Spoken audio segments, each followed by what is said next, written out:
Revision करवा रही हूँ मैं आपको कि कौन सी साइट्स जो स्थल है हमें कौन से रिवर के पास थे। तो हड़प्पा हमें रावी रिवर के पास, रावी नदी के पास मिला है, मतलब उसके पास है वो।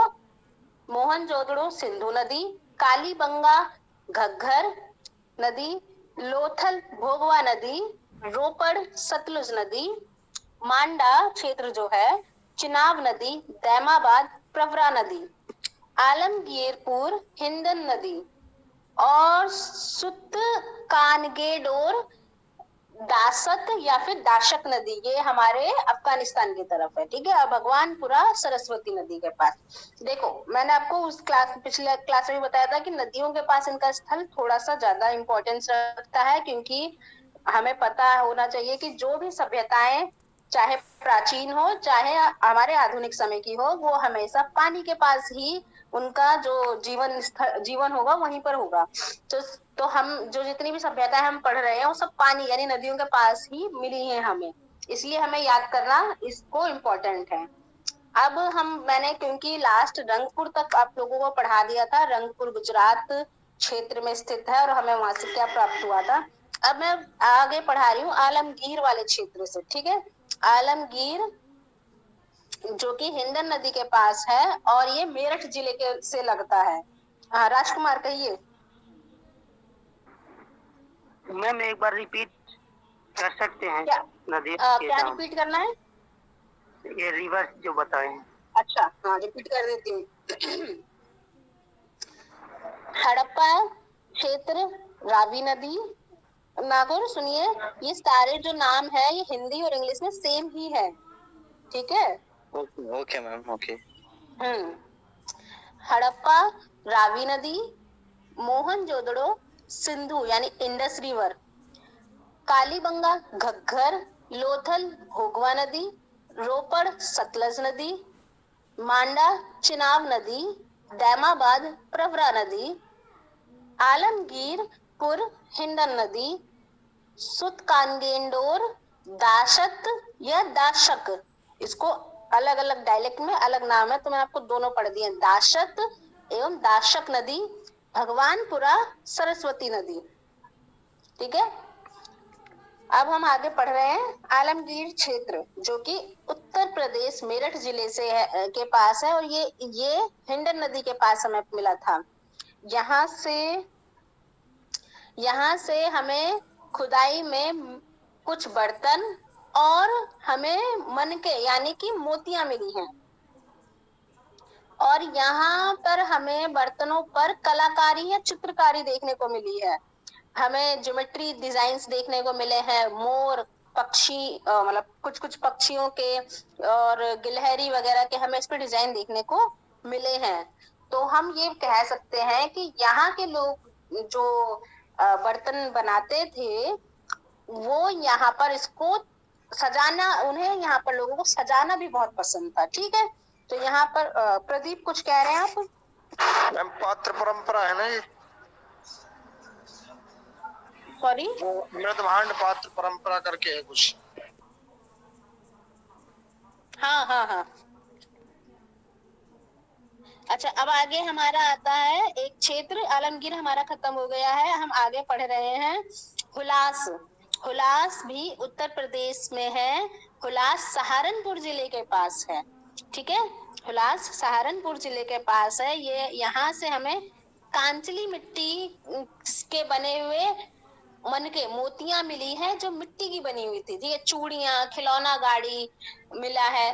तो यहाँ से हमें एक चीज और देखने को मिलती है कि एक लिपि युक्त ठप्पा मिला है, मतलब कि जो भी सिंधु सभ्यता जो इंडस हमारी सिविलाइजेशन थी, तो वहां की जो लिपि थी वो हमें एक स्टैंप के रूप में हमें यहाँ पर देखने को मिली है। अब आगे हम पढ़ रहे हैं सुत कानगेर डोर। अलीशा, मैम इसके पहले कौन सा पड़ा है वो नाम एक बार और बता दो। आलमगीरपुर, दोनों यूपी में, हुलास उसके और बाद आलमगीरपुर के बाद हुलास, खिलाज, Hulas, Hulas, HULAS, Hulas. Okay ma'am. अब है सुतका गेंडोर, ये हमें बलूचिस्तान के पास मिलता है। ठीक, यहाँ जैसा भी मैंने बताया था, दाशत या दाश्क नदी, या दाशक बोलो या दासत बोलो, तो ये उसके किनारे बसा हुआ है। ये क्षेत्र थोड़ा सा हमारे लिए इम्पोर्टेंट है, तो इसके हम कुछ नाम वगैरह भी याद करेंगे। तो इसकी पहचान हड़प्पा स्थल के रूप में 1927 में हुई थी। इसकी खोज की थी आरेल स्टीन द्वारा, आरेल स्टीन। ठीक है, और हमें यहाँ पर एक चट्टान से मतलब एक चट्टान है ना, उसके ऊपर निर्मित मिला एक दुर्ग। ठीक है, तो हमें यहाँ पर एक प्राकृतिक चट्टान के ऊपर दुर्ग निर्मित मिला है। इसके अलावा हमें कुछ चीजें यहाँ से मिली हैं, जैसे कि यहाँ से मृद भांड और ताम्र निर्मित, यानी कि हमें कॉपर से बने हुए वो तीर कमान वाले जो बो और एरो होते हैं ना, हमें वो सब यहाँ पे देखने को मिले हैं, ताम्र निर्मित बाण। और यहाँ से हमें कॉपर से यानी तांबे से ही निर्मित ब्लेड के कुछ टुकड़े मिले हैं। इसके अलावा हमें यहाँ पर तिकोने आकार की ठीकरे मिली है, मतलब मिट्टी से बना कुछ है ठीकरे, और फिर मिट्टी की बनी हमें चूड़ियां मिली हैं। ठीक है, ये हमने बात करी थी सुतका गेंडोर के बारे में। अब हम बात कर रहे हैं सुतकाहो। ये सुतकाहो भी सुतका गेंडोर के ईस्ट में ही स्थित क्षेत्र है। अभी हम बलूचिस्तान के क्षेत्र की ही बात कर रहे हैं। बलूचिस्तान में हमने पहला नाम पढ़ा सुतका गेंडोर, दूसरा है सुतका कोहो, ये उसके ईस्ट में है, और ये 1962 में GF डेल्स के द्वारा खोजा गया था। यहाँ पर हमें सुतका गेंडोर जैसे ही 2 टीले मिले हैं। ठीक है, मतलब जिस आकार में हमें वहां मिले थे, उसी प्रकार के हमें यहाँ पर भी देखने को मिले हैं। अब हम बात कर रहे हैं बलूचिस्तान के तीसरे क्षेत्र की बात करेंगे। तो हम बलूचिस्तान का जो दक्षिण पार्ट है, जो साउथ पार्ट है, वहां पर हमें बालाकोट एक बंदरगाह के रूप में हमें कार्य करता हुआ मिला। ठीक है, हमें यहाँ से बलूचिस्तान से बालाकोट नाम का एक बंदरगाह कार्यरत मिला। यहाँ से पूर्व हड़प्पा कालीन अवशेष प्राप्त हुए हैं। देखिए भाई, क्योंकि हड़प्पा के ही क्षेत्र के आसपास का था पूरा एरिया, तो हमें यहाँ से हड़प्पा से जो चीजें मिली हैं, तो हमें वो सब चीजें वहां से देखने को मिली है। और यहाँ पर भी हड़प्पा की तरह नगर योजना एक सुनियोजित तरीके से देखने को मिली। हालांकि हमें यहाँ पर जो भवन निर्माण में ईंटों का प्रयोग हुआ था, वो कच्ची ईंटों का देखने को मिला है। यहाँ पे जितने भी जो इमारतें, जो भवन, जो रहने के क्षेत्र थे, वो कच्ची ईंटों से बनते थे, लेकिन जो नालियों वाला जो पार्ट था, ठीक है, तो वो हमें पक्की ईंटों से देखने को मिला है। हमें एक चीज और यहाँ से देखने को मिली है कि यहाँ पर जो उद्योग था वो सीप उद्योग था, तो सीप से बनी चीजें हमें यहाँ पे देखने को मिली है। उसके बने जेवर है, कुछ चूड़ियां देखने को मिली, सबसे ज्यादा मात्रा में सीप से बनी चूड़ियां मिली हैं। अब हमारा बलूचिस्तान का पार्ट खत्म हो गया है। अब हम बात कर रहे हैं अगला क्षेत्र बनावली यानी कि हरियाणा का। बनावली हरियाणा के फतेहाबाद, जैसे कि पहले ये हिसार का पार्ट था। एक मिनट प्रदीप, मैं लाइन पूरी कर लूं फिर बात करती हूँ। बनावली हरियाणा के फतेहाबाद जिले में हमें देखने को मिलता है। हाँ बोलिए प्रदीप। मैम जो बंदरगाह है यहाँ पर बताया जाता है कि मतलब विदेशी व्यापार चलता था यहाँ पर। जी, बंदरगाह का सबसे ज्यादा प्रयोग विदेशी व्यापार के लिए ही किया गया था, मतलब होता था। नाविक बंदरगाह जो बताया ना, सिंधु नदी से इसका मतलब मुहाना जुड़ा हुआ था, मैंने किताब में पढ़ा था इसका। हाँ हाँ बिल्कुल, आगे। वही मैंने पॉइंट को मतलब मैम कंफर्म किया है ना। अच्छा, आपने पॉइंट कंफर्म किया। जी जी बिल्कुल। हाँ, अब अलीशा। Yes ma'am. मैम अभी कौन सा पढ़ा है आपने? फताह? नहीं, मैंने अभी बनावली के बारे में बात करी है, जो कि हाँ। फतेहाबाद में स्थित है। फतेहाबाद। Okay ma'am. हरियाणा में है बनावली। आप इतना जिले पे ध्यान मत दीजिए, हमें मॉडर्न जिलों से नहीं पूछा जाएगा, हमें एंशियंट का पुराने जो ओरिजिनल नाम थे हमेशा क्वेश्चन उसी के नाम से आएंगे। Okay ma'am. हाँ, और उन्हीं की नदियों से भी आएंगे। तो हमें बनावली के बारे में जानकारी मिली आर.एस. बिस्ट के द्वारा। आर.एस. बिस्ट ने 1974 से 77 तक यहाँ पर खुदाई करवाई और बनावली क्षेत्र हमें देखने को मिला है, मतलब प्राप्त हुआ हमें यहाँ पर। तो यहाँ पर हमें जो सिंधु संस्कृति, जो हमारी संस्कृति है, वो 3 रूपों में देखने को मिली। एक प्राक सैंधव संस्कृति, ठीक है, जो कि हमारी जो सिंधु सभ्यता जो बन रही थी, जो उसका शुरुआती समय था वो, फिर विकसित, और फिर उत्तर, यानी कि 3 बनने से पहले जो शुरुआती समय था, फिर पूरी तरीके से डेवलप मैच्योर सभ्यता हमें मिली देखने को। उसके बाद जो खत्म होने का जो पीरियड था, हमें वो वाला पार्ट देखने को मिला। तो ये तीनों चीजें हमें यहाँ पर बनावली में मिली हैं।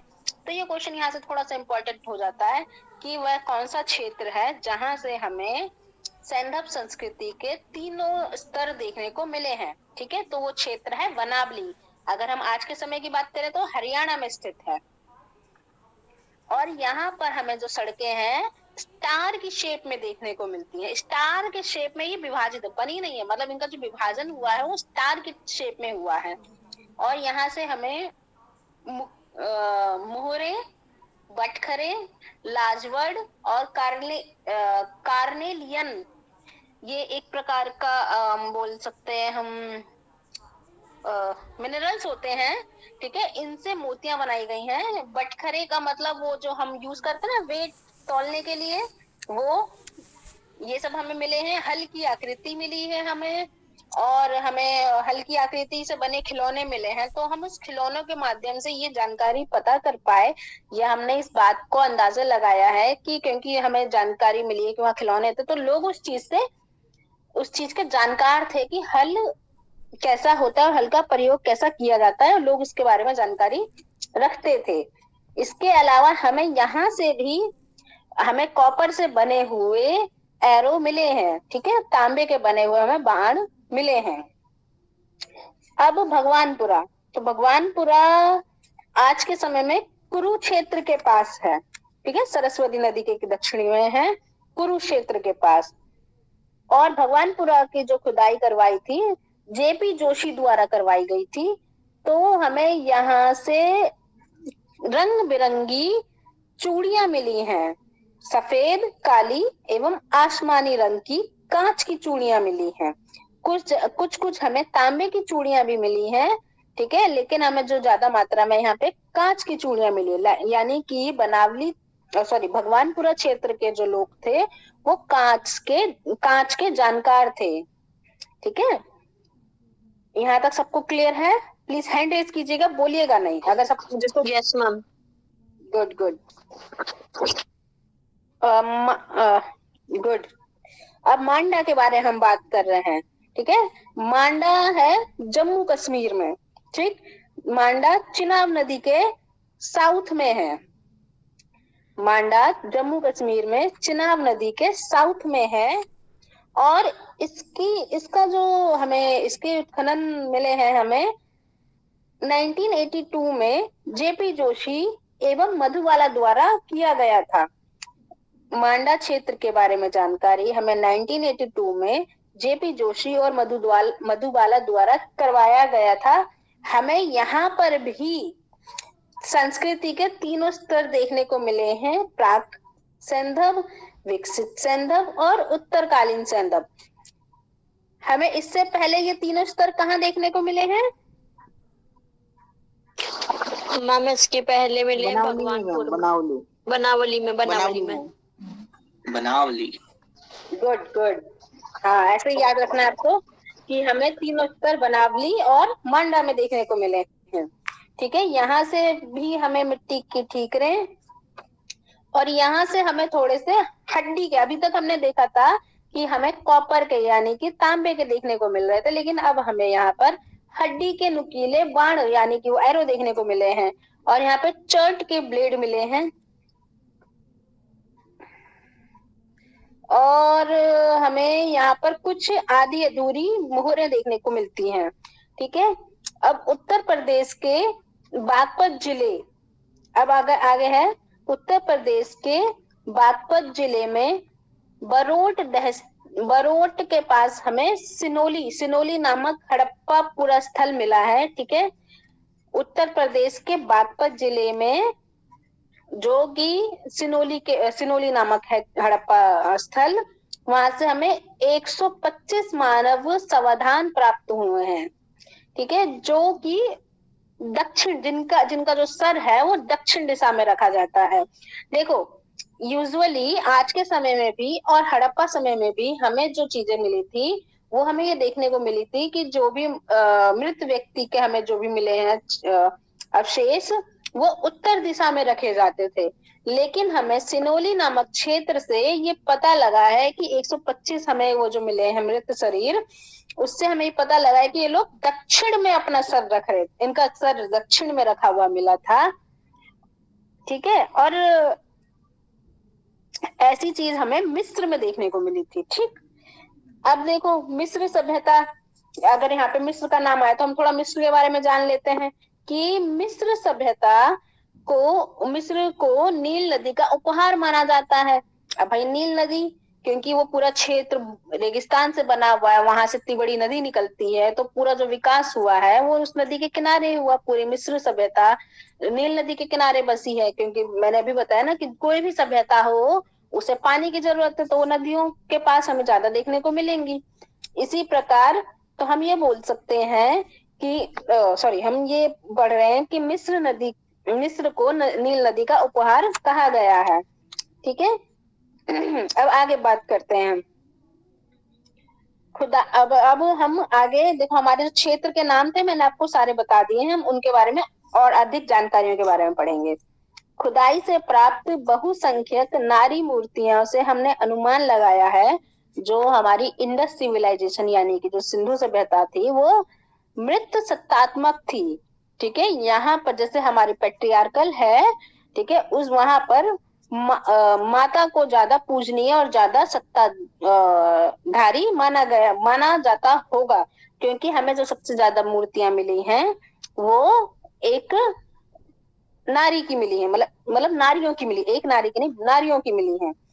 और उनके भोजन से, जो भोजनों के उनके अवशेष थे, उससे ये जानकारी मिलती है कि ये लोग शाकाहारी एवं मांसाहारी दोनों थे, और ये लोग सूती एवं ऊनी दोनों प्रकार के वस्त्रों के जानकार थे और उन दोनों का प्रयोग करते थे। ठीक, इसके अलावा ये लोग आभूषण भी पहनते थे। तो हमें थोड़ा सा ये भी जानकारी मिली है कि जो आभूषण है वो सिर्फ महिलाएं ही नहीं, पुरुष भी पहना करते थे। जैसे कि हम ये भी जानते हैं, जैसे हमारे राजा महाराजाओं के टाइम पर भी पुरुष भी आभूषण पहना करते थे, और आज के समय में भी चैन, अंगूठी वगैरह ये सब पुरुष भी पहनते हैं।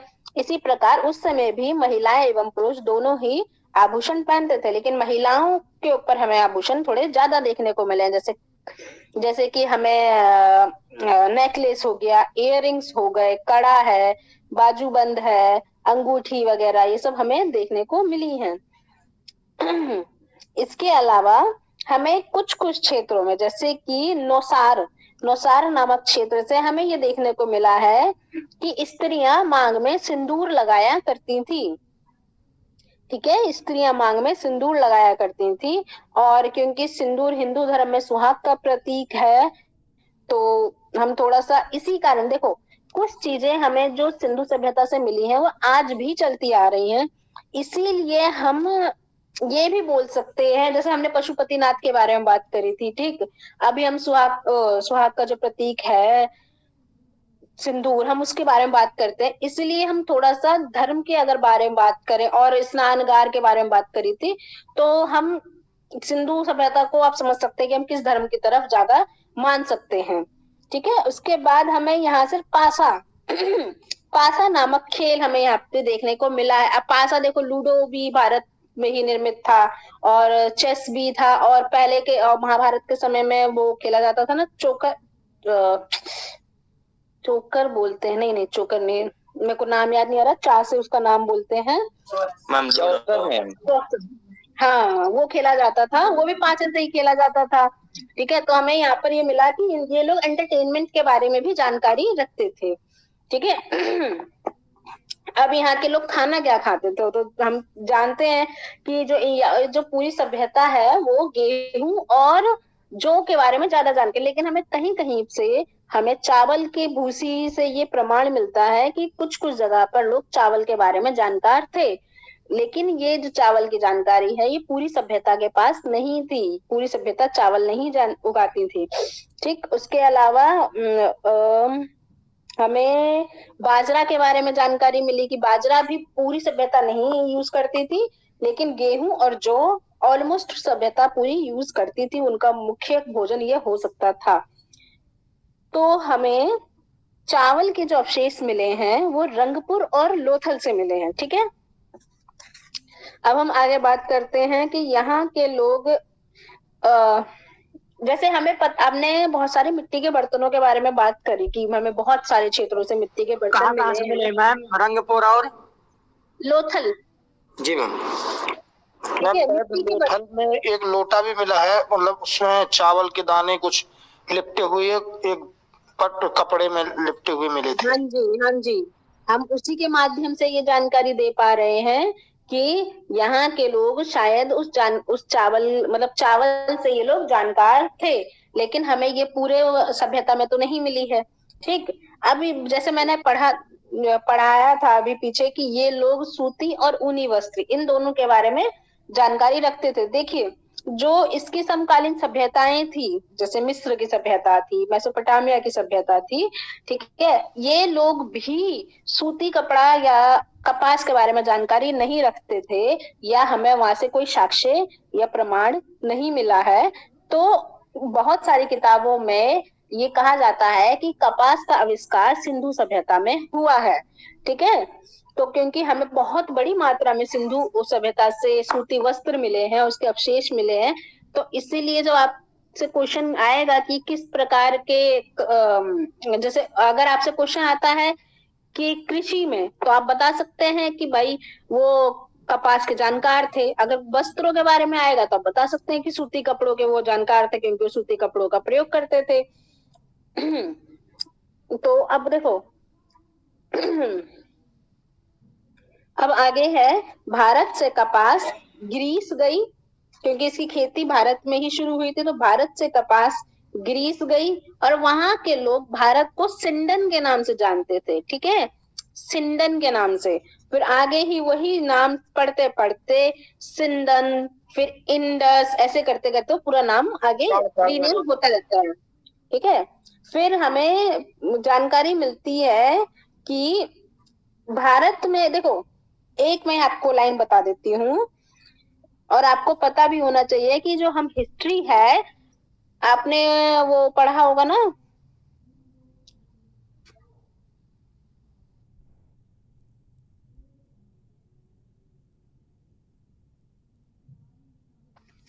मैंने आपको बताया था ना कि जो हमारी जो हिस्ट्री है वो माइनस में पढ़ी जाती है। ठीक है, तो उसके हिसाब से हमें 3000 ईसा पूर्व में भारत में कपास की खेती देखने को मिलती है, और मिस्र में 2500 ईसा पूर्व में हमें मिलेगी। अगर हम इधर से देखें तो क्योंकि हमें 2500 लग रहा है कि भाई ये तो नया नंबर है, छोटा नंबर है, लेकिन नहीं, हमें 2500 यानी कि 500 वर्ष बाद मिस्र को जानकारी हुई है कपास के बारे में, यानी 500 वर्ष पहले भारत जानता था कपास को उगाना और उसका प्रयोग करना। अब हम आगे कुछ और बात करते हैं। मैम और कपास मीन्स कॉटन ही है ना? हाँ जी, हाँ जी, कॉटन, कॉटन।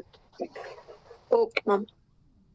अब हम आगे बात करते हैं और क्षेत्रों के बारे में। तो जो हड़प्पा है, हड़प्पा, मोहनजोदड़ो, कालीबंगा, सुरकोटदा, यहाँ से हमें मिले हैं कुबड़दार ऊंट के क्षेत्र, ओ सॉरी जीवाश्म मिले हैं।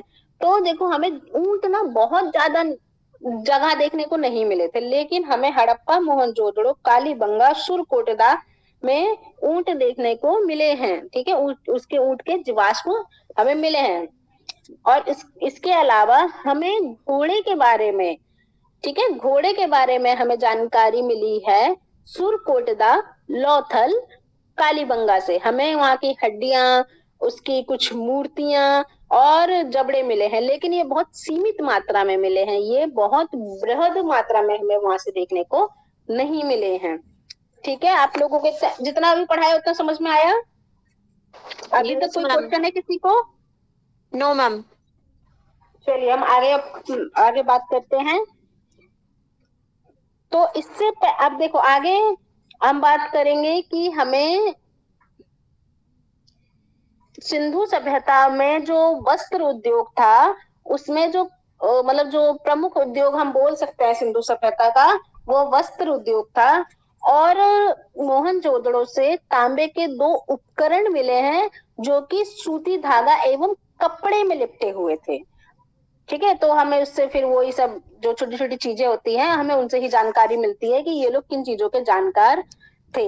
लोथल और चहुदड़ो से मन के बनाने का कार्य हमें देखने को मिला है कि लोथल और चहुदड़ो में मोतियां बनाने का काम होता था, तो वहां का जो मुख्य उद्योग हो सकता है वो मन के बनाने का होता होगा।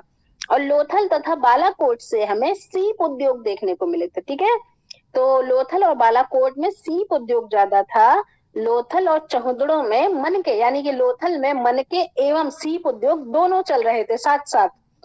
ठीक है, अब आगे हम थोड़ी सी बात कर लेते हैं जो धातु है और वो हमें कहाँ से मिलता है, क्योंकि हमने बहुत सारी धातुओं का यहाँ पे नाम भी लिए थे। तो देखो तांबा, तांबा जो है वो हमें खेतड़ी से मिलता है। तो सबसे ज्यादा तांबा है जो राजस्थान में खेतड़ी नामक स्थान में वहां पे मिलता है। तो और हमें बहुत सारे जगह से कहाँ से मिलता है मैम तांबा? खेतड़ी, खेकड़ी। हाँ जी, खेतड़ी, अड़ी, अड़ा खाने वाला। ठीक है, तो ये जो तांबा है हमें, ये सबसे ज्यादा हमें खेतड़ी से मिला है, उसके बाद बलूचिस्तान एवं ओमान से मिला है। ठीक है, ओमान से हमें तांबा कैसे प्राप्त हुआ है? जब यहाँ से व्यापार होता था तो जो करेंसी थी, हम ये मान सकते हैं कि जो करेंसी थी हमें वो तांबे के रूप में, जो तांबा और सोना चांदी हमें इसके रूप में ओमान से प्राप्त होती थी। तो जो हमें कुछ धातु प्राप्त हुए हैं वो ओमान से या अन्य देशों से वो उस रूप में प्राप्त होती थी। ठीक है, लेकिन सबसे ज्यादा भारत में ही खेतड़ी से होता था, और खेतड़ी नामक जगह से ही अन्य हड़प्पाई क्षेत्रों में, मतलब अन्य अन्य जो सिविलाइजेशन थी वहां पर ये इम्पोर्ट किया, मतलब सॉरी एक्सपोर्ट किया जाता होगा। ठीक है, लाजवर्ड नामक जो मिनरल है वो हमें बदख्शा अफगानिस्तान, हम सीधा अफगानिस्तान याद रखेंगे। ठीक है, लाजवर्ड हमें अफगानिस्तान से मिलता है। टिन या टीन, जिसे आप टीन बोले हैं या टिन बोलते हैं, ये हमें ईरान एवं अफगानिस्तान से मिला। चांदी हमें राजस्थान की जावर एवं अजमेर की खानों से मिलता है। ठीक है, चांदी, तांबे की तरह ही चांदी भी सबसे ज्यादा राजस्थान से ही प्राप्त हुआ, हालांकि इसकी खानें जावर और अजमेर नामक स्थानों से मिली हैं। और इसके अलावा अफगानिस्तान एवं ईरान में सीसा यानी लेड हमें ईरान, अफगानिस्तान एवं अजमेर से मिला है, अजमेर राजस्थान। ठीक है, शिलाजीत ये हिमालय से मिला है, गोमेद गुजरात से मिला, और सोना दक्षिण भारत के कर्नाटक से मिला है। सोना जितना भी, मतलब क्योंकि हमें कैसे पता लगता है कि भाई, क्योंकि हमें अलग अलग स्थान से मिल रही है चीजें, तो हम कैसे बोल सकते हैं ना कि कैसे एक स्थान का नाम ले सकते हैं। तो हम क्या करते हैं कि जो हमें चीजें प्राप्त होती है, जब उनकी क्वालिटी और उनको चेक करते हैं तो पता लगता है कि ये क्या सारी एक जैसी है या अलग अलग है। तो जब सबको चेक किया गया तो ये पता लगा कि ये दक्षिण भारत में जिस प्रकार के सोने का प्रयोग हुआ है वही पूरे क्षेत्र में हुआ था। तो हम ये मान सकते हैं कि दक्षिण भारत के कर्नाटक से सोना का एक्सपोर्ट होता होगा, वहां पे इसका खनन होता होगा। अब हम आगे बात करते हैं कि सिंधु निवासी है वह, उनका जो आंतरिक एवं बाह्य व्यापार था वो काफी उन्नत रहा था। मतलब ये लोग व्यापारी काफी अच्छे व्यापारी के रहे थे। ये भारत के अंदर भी, मतलब अपनी पूरी सभ्यता के अंदर भी, और साथ में मेसोपोटामिया और मिस्र की सभ्यता जो है इनके साथ भी ये मतलब बहुत अच्छा इनका व्यापार रहा था। अब है कि हमें यहाँ पर जो सिक्के हैं बहुत ज्यादा नहीं मिले हैं देखने को, या फिर हम बोल सकते हैं कि सिक्कों का प्रचलन नहीं था। यहाँ पे जो क्रय विक्रय होता था वो वस्तु विनिमय के द्वारा ही किया जाता होगा। वस्तु विनिमय मतलब किसी वस्तु के बदले वस्तु का व्यापार। और वो जो विनिमय होता था, वो जो लेन देन होता था, उसके लिए हमें तराजू वगैरह मिले हैं और साथ में हमें बाटे मिले, वेट मिले हैं हमें। और जो वेट का जो मतलब जो वेट जो बाटे हैं, जो उनका वजन था वो 16 में था। 16, 32, 64 इस प्रकार से हमें देखने को मिलता है। अब आगे हम ये जानेंगे कि ये जो तराजू के जो पल्ले होते हैं, जो तराजू, जो गोल वाली तराजू होती है जिस पर हम सामान रखते हैं, वो हमें हाथी दांत के बने हुए मिले थे। और जो उसके वेट थे वो क्यूब के आकार के बने हुए थे। कुछ वेट हमें, हाँ जी, बार्टर सिस्टम, कुछ चीज हमें बेलनाकार, मतलब कुछ हमें जो वेट मिली है वो हमें बेलनाकार यानी कि रोलिंग और ढोलाकार और कुछ कुछ वर्तुलाकार, मतलब अलग अलग, थोड़े ज्यादा नहीं लेकिन थोड़े बहुत ही हमें शेप में ये हमें देखने को मिले हैं। ठीक है, इसके बारे में हमें जो जानकारी मिलती है वो हमें सुमेरियन लेख से मिलती है। ठीक है, वहां पे ये लिखा मिला है कि मेलुहा, दिलमुन तथा मगन के साथ मेसोपोटामिया का व्यापारिक संबंध था। तो मेलुहा की पहचान सिंधु क्षेत्र से हुई है। दिलमुन की पहचान फारिस की खाड़ी में बहरीन नामक क्षेत्र से हुई है। ठीक है, और सुमेरियन लेखों से ही हमें ये देखने को मिलता है कि यहाँ के नगर काफी साफ सुथरे होते थे। और इसी को हमने सूर्योदय का क्षेत्र एवं हाथियों का देश भी माना है। ये हमें सब कुछ सुमेरियन लेखों से देखने को मिला है। और मिस्र में तो हमें पता ही लगा कि वहां पर तो मम्मी आकार, मतलब लोग, क्योंकि मिस्र के साथ हमें संबंध कैसे मिलते हैं भारत के, कि लोथल से भी एक मम्मी की आकृति हमें प्राप्त हुई है। और मिस्र में तो सबसे ज्यादा ये फेमस है, तो इसीलिए ये हमने अनुमान लगाया है कि मिस्र के साथ इसके व्यापारिक संबंध रहे होंगे। और इसके साथ हमें उनके अभिलेखों में भी भारत का जिक्र देखने को मिला है। अब आगे हम बढ़ते हैं। अब आगे हम बात करेंगे कि जो ये हमारा जो सिविलाइजेशन है, इसमें हमें बहुत सी मूर्तियां मिली हैं, बहुत से हमें इसमें चित्रकला, मृद भांड, ये सब हमें देखने को मिला है। तो हम ये बोल सकते हैं कि ये लोग कलाओं में काफी निपुण थे, क्योंकि हमें बर्तनों पे भी देखने को मिला है, इनकी जो वास्तुकला है हमें उसमें देखने को मिला है। और जैसे इस वास्तुकला में क्या है, हमें बहुत सारे अन्नगार मिले हैं देखने को, जिस जो अनाज रखने के लिए थे। हमें स्नानागार, वो जो बड़े बड़े बाथरूम थे वो उस प्रकार से हमें देखने को मिले हैं। ठीक है, मूर्ति कला तो मैं आपको बता ही चुकी हूँ कि एक हमारी, जिसको हमने कहा था मातृ देवी, है ना, जो कि मृदा, जो कि उपज की देवी माना गया है।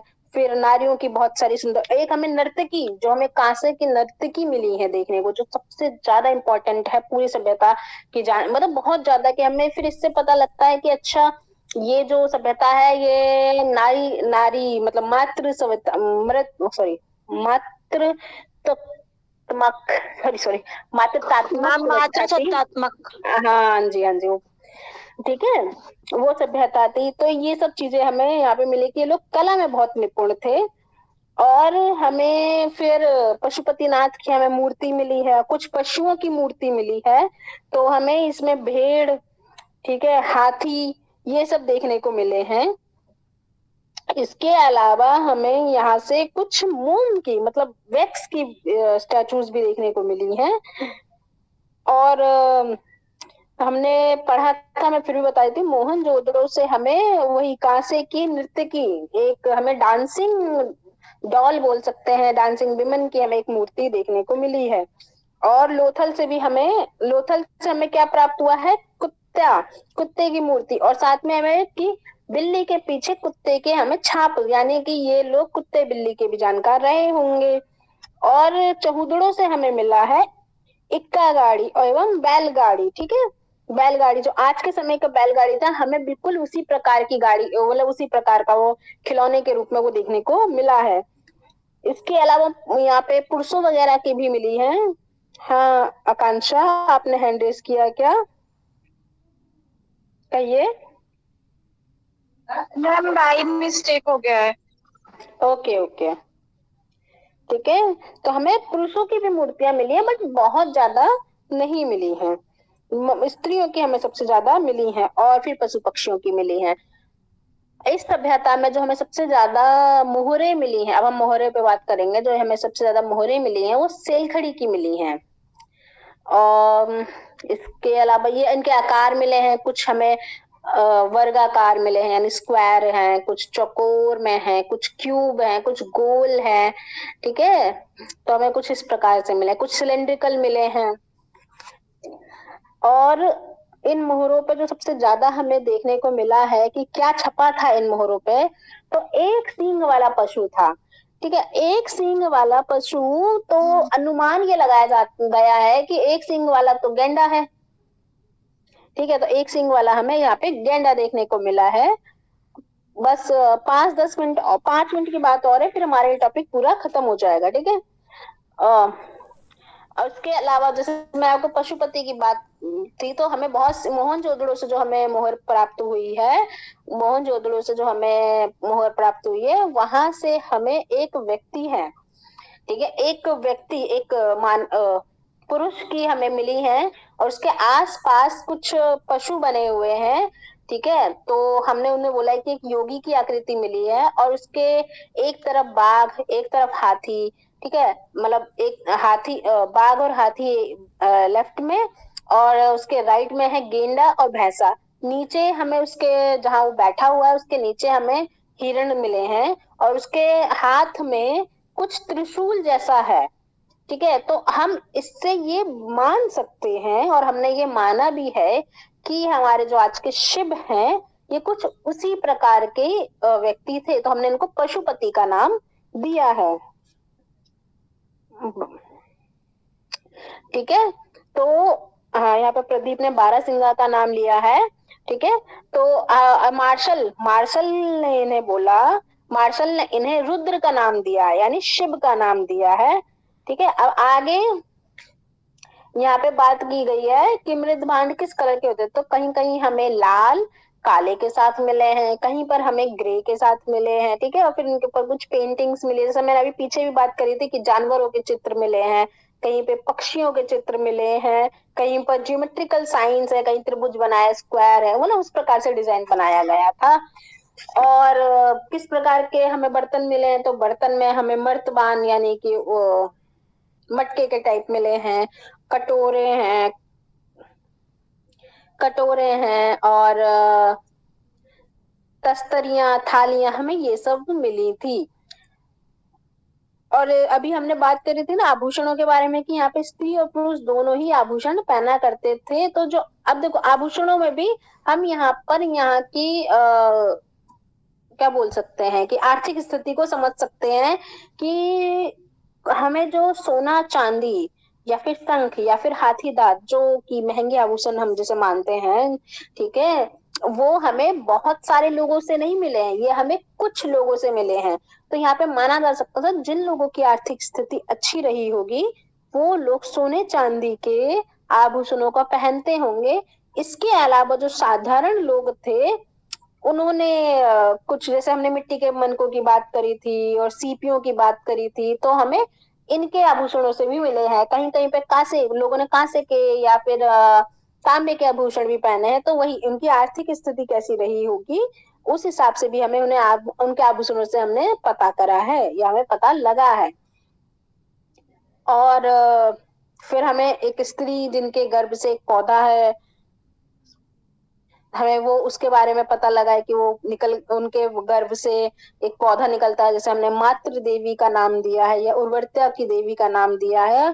तो फिर हम कह सकते हैं जिस प्रकार आज के समय में हम प्रकृति की पूजा करते हैं, उसी प्रकार वे लोग भी प्रकृति को अपने जीवन के लिए अहम मानते थे। तो इसीलिए वहां पर उर्वरता के लिए एक महिला को माना गया कि हाँ भाई, उसी प्रकार से जिस प्रकार से एक महिला एक नई पीढ़ी को जन्म देती है, इसी प्रकार से जो धरती है उसे एक महिला का रूप वहां पे दिया गया है।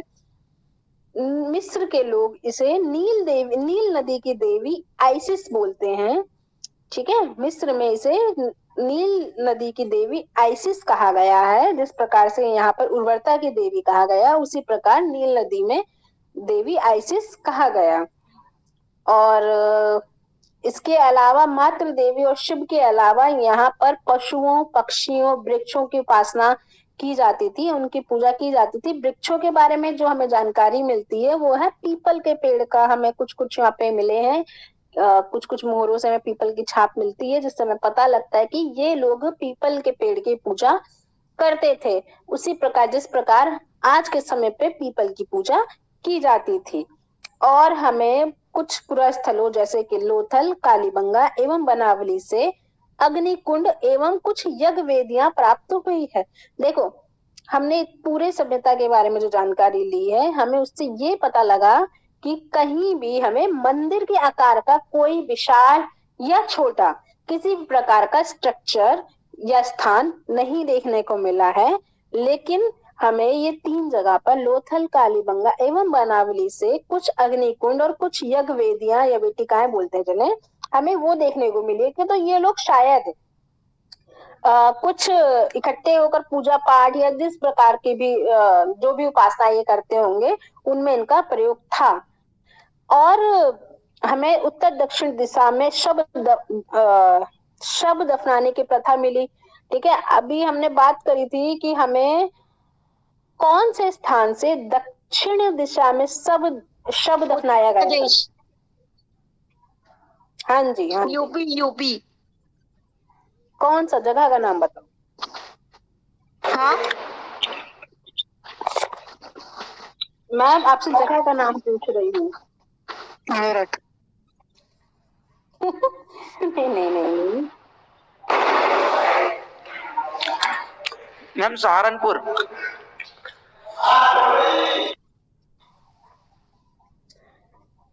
नहीं, यूपी तो है, ठीक है। बागपत के पास सिनौली। हाँ जी ऋषभ बोलिए। तो ma'am mistake sir. Okay okay, ठीक है, चलो भाई। और फिर हाँ, यहाँ तक हमारी ये चीजें कंप्लीट हो गई हैं। हाँ, हमें थोड़ी देखो, अभी जैसे मैंने आपको बताया सिनोली नामक से दक्षिण में था। हाँ जी प्रदीप, बिल्कुल सही। हाँ, तो अब हमें एक्चुअली वो वर्ड है, आपने वंथस्टीड वर्ड बोला, लेकिन अभी जिस वर्ड की मैं बात कर रही हूँ, अभी हम सब दफनाने की ही बात कर रहे हैं, वो प्रक्रिया भी होती है। रोपड़ नामक क्षेत्र से हमें मिला है देखने को कि पूर्व और पश्चिम में भी थोड़ा सा, मतलब जो ये लोग हैं, मतलब जो इनके जो सर हैं, ये हमें पूर्व या पश्चिम क्षेत्र में भी मिले हैं देखने को। और लोथल में भी हमें, देखो, रोपड़ में पश्चिम पूर्व है और लोथल में पूर्व पश्चिम है, तो ये हमें एक आध जगह से ही देखने को मिलता है, जैसे कि सिनोली हो गया, रोपड़ हो गया, लोथल हो गया, तो यहाँ पे भी बाकी पूरा जो सभ्यता है वो उत्तर दिशा की तरफ ही सर रखने का जो प्रथा था वो उसी प्रकार था जैसा आज के समय पे होता है। अब कुछ इतिहासकार हैं जिनका मानना है कि ये सभ्यता खत्म कैसे हुई, ये विनाश इसका हुआ कैसे, तो मैं उनके नाम पढ़ लेती हूँ। तो बाढ़, देखो कुछ का मानना है, मार्शल जैसे मार्शल है और मेके हैं, इनका मानना है कि बाढ़ के कारण ये सभ्यता खत्म हुई है। और ऐसे ही व्हीलर है, पिगट है, तो इनका मानना है कि आर्यों ने आक्रमण किया था, उसके कारण ये सभ्यता खत्म हुई है। जलवायु परिवर्तन को अरेल स्टीन और अमलानंद घोष के द्वारा उन्होंने तर्क दिया कि जलवायु परिवर्तन से ये सभ्यता खत्म हुई है। फिर है भूतात्विक परिवर्तन जो हुए, वो सहानी का कहना था कि जो भी भूतात्विक परिवर्तन हुआ उसके कारण सभ्यता खत्म हुई। कुछ का मानना है कि महामारी, ठीक है, कैनेडी का कहना था कि महामारी हो सकता है कि यहाँ किसी प्रकार की महामारी आई हो, उसके कारण सभ्यता खत्म हुई है। और पर्यावरण परिवर्तन को दिमित्रियेव द्वारा कहा गया है कि यहाँ पर पर्यावरण परिवर्तन हुआ होगा। तो हमारा जो सिंधु सभ्यता है आज पूरा तरीके से खत्म हो गया है। कल हम नया शुरू नहीं करेंगे, लेकिन मैं इसके ऊपर आपसे क्वेश्चन जरूर पूछूंगी, ठीक है। कल हम सिर्फ क्वेश्चन क्वेश्चन पूछेंगे और देखेंगे आपको कितना याद है और कितना याद नहीं है, ठीक है? हमारी आज मैम बस